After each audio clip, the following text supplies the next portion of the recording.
मोहम्मद अली 6 साल पूरा भेजना बच्चे 6 तीन मुंडा 3 कुड़ियाँ 150 रुपये कमाया क्या सौदा पे बच्चे 150 रुपये किराया लग जाना तो बकाया 50 रुपये के हूँ वटेगा 150 और बस ठीक है। अल्लाह ताला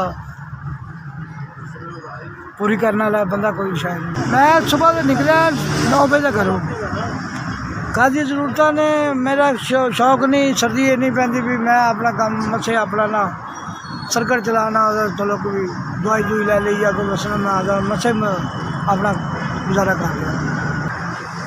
मेरे को मोबाइल भी नहीं है 500 वाला नहीं है 500 वाला महंगा कि लेना 500 वाला भी नहीं है।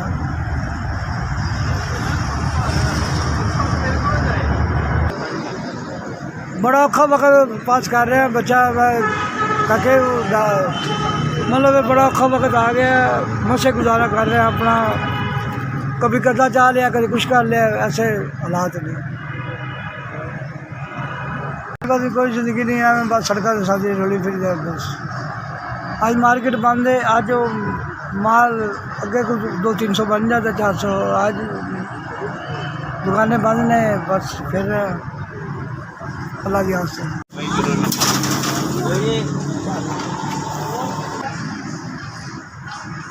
अल्लाह नू जिंदगी दे वैसे देवे बच्चा भी उसने खैर करे उसके भैन भरावां की खैर करे वालद साहब जो वालदा खैर करे उस बंदे का भला हो जिन्हें मैं 4000 रुपया दिता है। मैं सुबह फिरदा पे 150 कमाया सी अल्लाह ताला उन्होंने सेहत देवे उन्हें माँ प्यो की खैर करे भैन भरा की खैर करे अल्लाह मियाँ तंदुरुस्ती सेहत देवे उन्होंने अल्लाह मियाँ। बड़ा शुक्रिया गरीब आदमी का जो हेल्प कर रहे हैं बहुत मेहरबानी।